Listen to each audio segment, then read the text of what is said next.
Eh bien, que le Seigneur vous bénisse, que le Seigneur vous garde. Alléluia. Alors aujourd'hui, j'aurais voulu vous parler de la mer des roseaux. La mer des roseaux, appelée aussi la mer rouge. Et la mer rouge, ça nous fait penser quand le Seigneur, eh bien, il a châtié l'Égypte. Nous savons que les eaux, eh bien, du monde, de l'Égypte, étaient devenues du sang. Et quand le Seigneur dit qu'il a frappé les eaux d'Égypte, eh bien, c'était les nations, eh bien, qu'il châtiait. Hein, ça représente le monde entier, hein, la mer rouge. Ça représente l'Égypte, ça représente eh bien, tout ce qui est politique, tout ce qui est grand de ce monde, et ci et ça. Et l'autre jour, je vous ai parlé eh bien, des roseaux, symbole de l'Égypte. Hein, c'est ce que je mets dans mes vidéos hein, sur YouTube. Sur YouTube, oui, je parle aussi pour ceux qui sont sur Facebook, hein, c'est Vie et Lumière d'Orkel. Je n'appartiens à aucune dénomination, mais j'ai mis Vie et Lumière parce que pourquoi Vie et Lumière? J'ai mes frères et sœurs qui sont rattachés à Vie et Lumière, et pour moi, Vie et Lumière, c'est une secte. Alors c'est pour ça que j'ai mis mes vidéos qui portent le nom de Vie et Lumière, mais je n'ai pas de dénomination. Bon, ben c'est pas là où je veux revenir, que le Seigneur nous bénisse. Et je ne suis pas là non plus pour critiquer, mais je critique un système eh bien, qui est contre le Seigneur, mais je ne critique pas les gens. Mais je veux dire par là que la mer des roseaux, ou aussi appelée la mer rouge, eh bien, ça représente le monde, ça représente l'Égypte, ça représente tout ce qui est contraire à la parole de Dieu. Et nous savons aussi que les roseaux représentent aussi l'Égypte, mais ça représente aussi les hommes. Ça représente aussi les hommes, les roseaux. Voyez-vous? Et nous savons que les roseaux, comme nous allons le voir dans la parole de Dieu, eh bien, ça ne pousse que dans la boue, ça ne pousse que dans les marais. Voyez-vous? Et là, on va se laisser guider par la parole du Seigneur. Alléluia. Et quand le Seigneur, il disait en sa parole, eh bien, qu'il frappait les eaux de l'Égypte, qu'elles étaient du sang, hein, qu'elles les avait transformées en sang. On peut voir aussi, eh bien, dans les livres d'Exode, quand le Seigneur il a mis les 10 plaies sur l'Égypte, et on peut voir aussi dans Apocalypse 8, versets 8 à 9. Apocalypse 8, versets 8 à 9. Et où c'est écrit aussi dans l'Apocalypse. Donc ça nous fait bien comprendre que c'est pour le monde. Alléluia. Alors, pourquoi que la mer rouge est appelée la mer des roseaux? Parce que la parole de Dieu nous dit que ce sont, les grandes eaux, ce sont, eh bien, des nations, des langues et des tribus. Apocalypse 17, verset 1-15. Et Job 7, verset 12. Et que les roseaux représentent l'Égypte, représentent les nations, représentent les sectes et représentent l'homme aussi en particulier. Il représente aussi Pharaon. Et les roseaux, eh bien, comme on dit la mer des roseaux, les roseaux, eh bien, vivent dans cette mer, comme les poissons de la mer. C'est pour ça que le Seigneur Jésus-Christ avait fait de ses disciples des pêcheurs d'hommes, et que le royaume des cieux est comme un filet jeté à la mer. Et le Seigneur Jésus-Christ, quand il parlait de Jean-Baptiste, il questionne la foule qui est autour de lui, et il dit à la foule, « Qu'êtes-vous allé voir au désert ?» Un roseau, agité par le vent.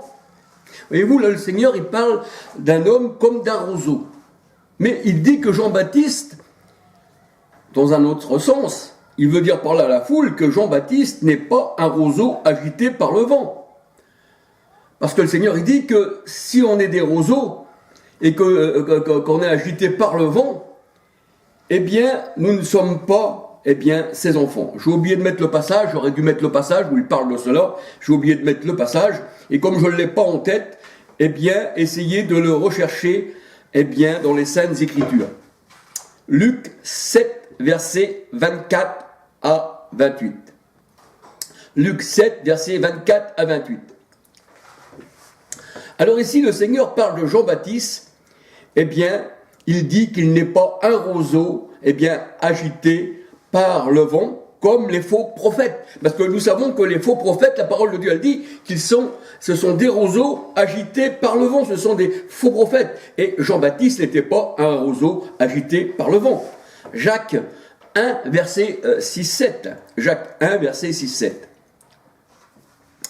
Et la parole de Dieu, elle dit que Israël, selon la chair, 1 Corinthiens 10, 18, eh bien, il est un roseau agité, lui, par le vent. C'est un roseau agité par le vent, agité par les eaux de l'Égypte. Et les eaux de l'Égypte, c'est pas l'eau que donne le Seigneur. Vous savez que le Seigneur, il dit dans sa parole, eh bien, l'eau que je lui donnerai deviendra en lui une source d'eau jusqu'à dans la vie éternelle. Jean 7, 37 à 39, et il disait à la Samaritaine, eh bien, quiconque boira de cette eau, c'est-à-dire l'eau du monde, aura encore soif. Mais moi, je lui donnerai une eau qu'il n'aura jamais soif. Et là, nous voyons que Israël, eh bien, était un roseau agité par le vent. C'est pour ça qu'il faisait aussi partie, eh bien, ce roseau, il faisait partie de l'Égypte. Galates 4, 21 à 31 et Apocalypse 11, 8. Et c'est un roseau agité par le vent. Israël est un roseau agité par le vent. 1 Roi 14, verset 15. C'est ce que nous dit la parole de Dieu. On peut lire aussi Ésaïe 36, verset 6. 2 Rois 18, 21. Voyez-vous? Et la mer, eh bien, représente l'endroit où sort la bête, l'animal. La mer représente, c'est-à-dire la mer d'Égypte, la mer des roseaux, qui représente le monde entier. C'est là que sort la bête, l'homme animal. Apocalypse 13, versets 1 à 8. Apocalypse 17, Apocalypse 17, versets 11 à 14. Apocalypse 13, versets 1 à 8. Apocalypse 17, 11 à 14. Et c'est vrai que tous ces princes, tous ces rois, tous les grands de ce monde, eh bien, qui gouvernent ce monde qui est représenté par l'Égypte, eh bien, et qui est symbolisé par l'Égypte, le Seigneur, il les appelle des bêtes. Ézéchiel 29, versets 3 à 10. Ézéchiel 29, versets 3 à 10. Ézéchiel 28, versets 2, 8. Ésaïe 21, verset 7.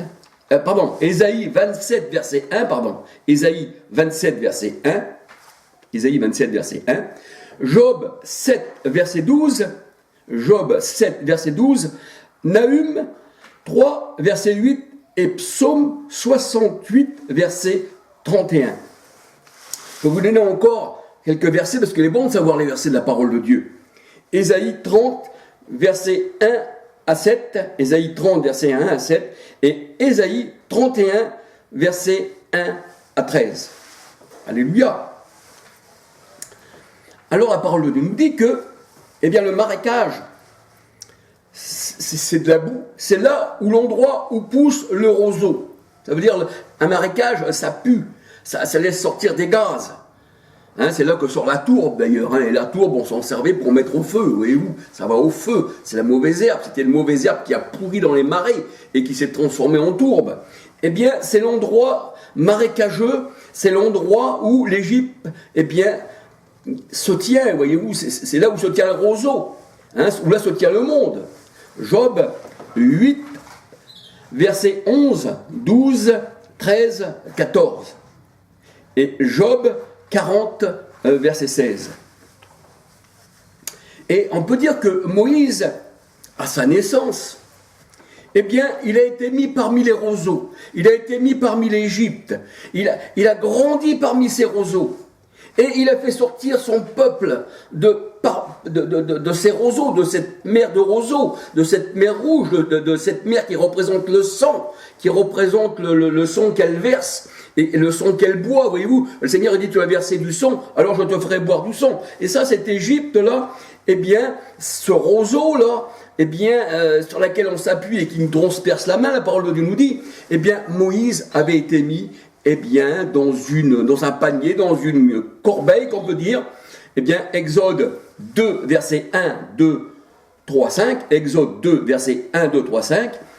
Et là, on l'avait mis parmi les roseaux. La famille l'avait mis parmi les roseaux, c'est-à-dire parmi les Égyptiens, parmi les rois de ce monde. Et on sait que Moïse, il a été élevé dans la maison de Pharaon et il avait toute la sagesse égyptienne. Et là, il y a tout un symbole spirituel. C'est ce que nous dit la parole de Dieu. Moïse était dans un panier et Moïse n'a pas touché l'eau du Nil. Voyez-vous, il ne faut jamais toucher l'eau. Hein. Moïse avait été préservé de l'eau et le panier était aussi enduit de pois. Voyez-vous, il y avait de la poix dans le panier, autour du panier. Il y avait du bitume. Exode 2, versets 3 à 5. C'est un peu comme l'arche de Noé, qu'il y avait de la poix et du bitume par laquelle Noé n'a pas touché l'eau et qu'il était avec toute sa famille, 8 personnes en tout. Genèse 6, verset 14. On peut dire que aussi, l'arche était enduite de pois et de bitume.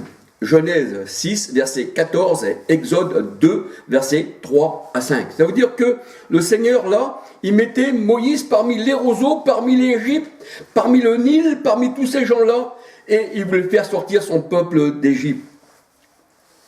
Et nous savons que Noé n'a jamais touché l'eau. Seules les mauvaises personnes, quand elles sont plongées dans l'eau, c'est le symbole de la mort. C'est ce que le Seigneur nous dit. C'est ça l'immersion, c'est ça les faux baptêmes.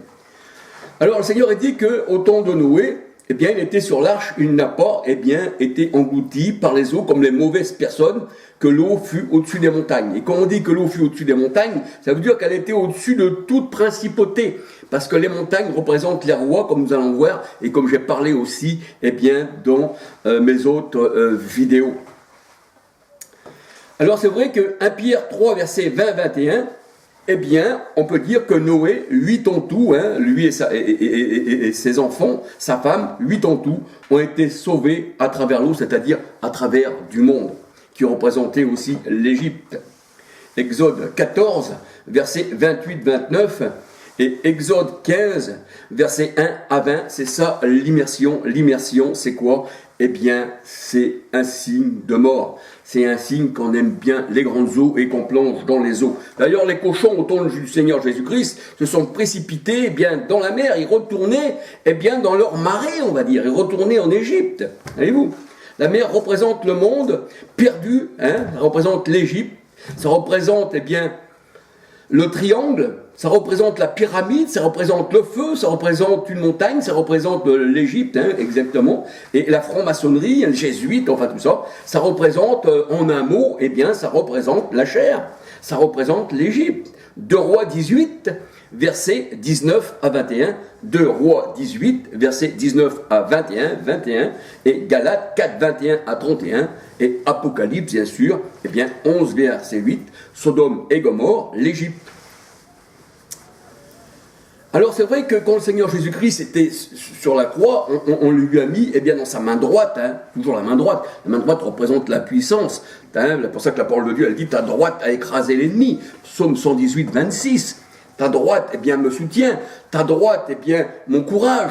Et Moïse a fortifié la droite, l'Éternel a fortifié la droite de Moïse. La droite veut dire toujours, et quand on dit Jésus à la droite, ça veut dire qu'il était dans la puissance de Dieu, voyez-vous. Quand on dit Jésus à la droite de Dieu, ça veut dire qu'il était dans la puissance de Dieu. Et là, on voit que dans la main droite, les ennemis du Seigneur lui avaient mis un roseau. Et la parole de Dieu, elle dit, tu seras mesuré de la manière où tu mesures les autres. Voyez-vous. Et là, sans s'en apercevoir, les gens avaient mis un roseau dans la main droite, du Seigneur. Et il l'avait frappé sur la tête. Vous voyez, il le frappait. Et ils lui ont fait boire du vinaigre.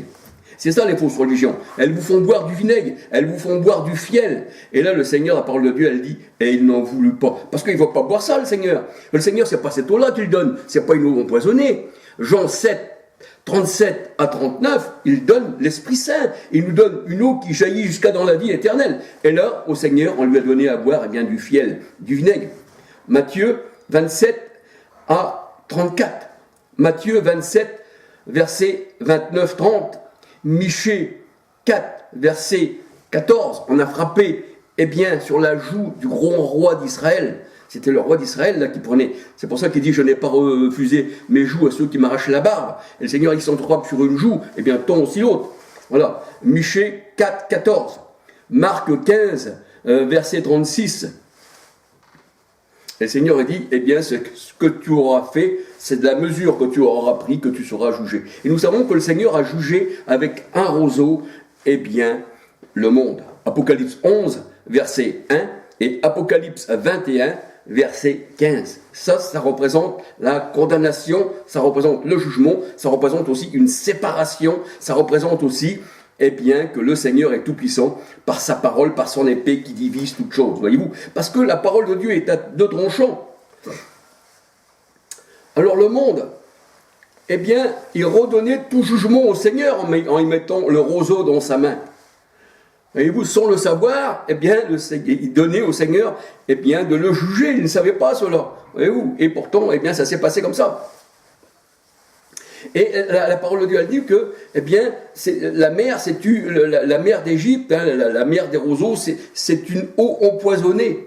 Elle a une langue fourchue, voyez-vous. L'eau, la mer, est là, c'est pour ça que symboliquement ça paraît être une eau, mais spirituellement, elle a une langue, elle parle, donc ça représente le monde. Elle a une langue fourchue, elle a une langue qui méprise l'Éternel, mais le Seigneur dit, eh bien, sa langue sera desséchée. Ésaïe 11, verset 15. Apocalypse 17, verset 1, 15. C'est les grandes eaux, et ça représente le monde. Et la parole de Dieu, elle dit que l'eau de la mer, elle est salée. Et c'est pour ça que le Seigneur, il dit, comment, mes frères? Eh bien, parmi vous, faut-il sortir des choses impures de sa bouche, et faudrait-il aussi sortir des choses saintes? Eh bien, le Seigneur, il dit dans sa parole, la source ne peut pas non plus donner d'eau salée. Et là, l'eau salée, ça représente, eh bien, les mauvaises choses, ça représente l'Égypte. Et tandis que la source, elle représente, eh bien, l'Esprit Saint. Acte 7, verset 37 à 39. Jean 4, 10, c'est le don de Dieu. Mais vous savez que dans ce monde-là, le Seigneur est venu. Il est venu en Égypte.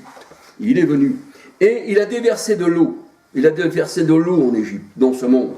Ézéchiel 47, versets 1 à 12. Et la parole de Dieu, elle dit que partout où l'eau descendait, eh bien, du trône du cœur de Dieu, eh bien, tout ce qu'elle touchait, tout ce qui était destiné au Seigneur, eh bien, tout ce qui se trouvait dans la mer, eh bien, devenait pur. Alléluia. Ézéchiel 47, versets 1 à 12.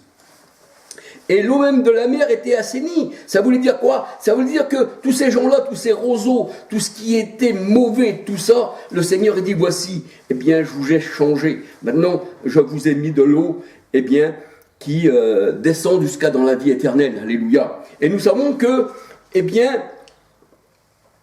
même le Jourdain, eh bien, il descend dans la mer morte qu'on appelle la mer salée, voyez-vous. C'est pour ça que toutes les eaux du monde, c'est pour ça même que le Jourdain, la parole de Dieu, elle dit que quand Josué est passé, eh bien, il s'est ouvert, ils ont passé à pied sec, et que la mer aussi qui était salée, qui représente les nations, eh bien, quand le Seigneur est passé, eh bien, spirituellement, ces nations-là, eh bien, ils ont laissé le passage.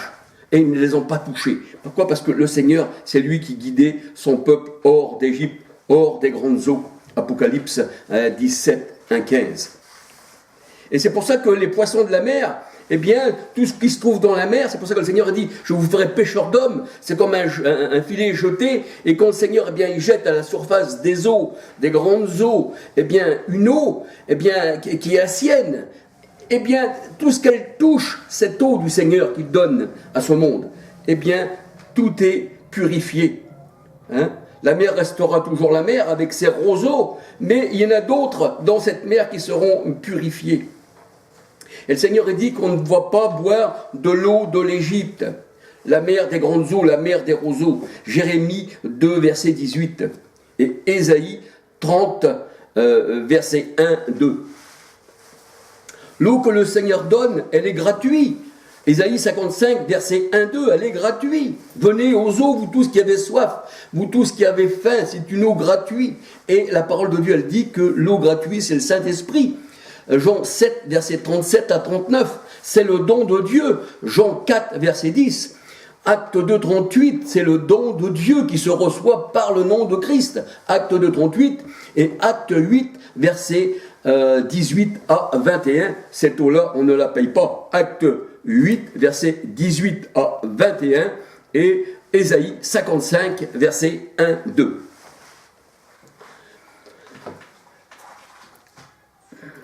Alors, les hommes de la mer des roseaux, symbole de toute secte du monde, sont frappés par le Seigneur. La parole de Dieu, elle dit, ce sont des vagues de la mer. Voyez-vous, la mer, elle a des vagues aussi, puis il y a l'écume aussi, l'écume, les vagues. Eh bien, ça représente le monde, ça représente les faux prophètes, ça représente l'Égypte, ça représente la mer agitée, même au temps du Seigneur, quand il était dans la barque avec ses disciples, et quand il dit à la mer, eh bien, apaise-toi, hein, et puis il se fait un grand calme.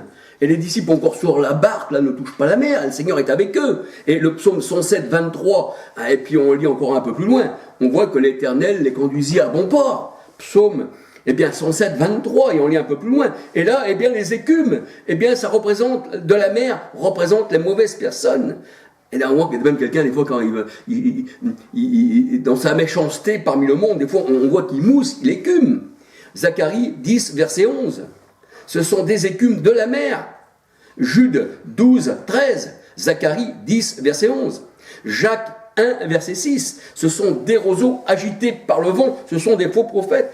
Psaume 93, versets 3 à 4. Et c'est de la mer que sort la bête, comme je dis tout à l'heure, mais il est bon de le redire. Apocalypse 13, verset 1. Ésaïe 27, verset 1.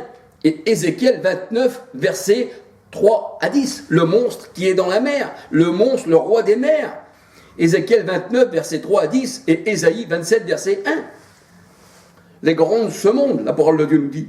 Apocalypse 17, versets 7 à 14. Ce sont aussi des montagnes que le Seigneur a aplanies. Voyez-vous, les grands de ce monde représentent aussi les montagnes. Et ces montagnes-là, le Seigneur dit, tu diras à cette montagne, jette-toi dans la mer. Et elle t'obéira parce que rien ne peut te résister. Apocalypse 17, versets 7 à 14. Ce sont des montagnes que le Seigneur a aplanies et jetées dans la mer. Apocalypse 17, verset 9 à 10. Exode 14, verset 28, ils ont coulé comme du plomb au fond de la mer. C'est le jugement de Dieu, tout ce qui coule au fond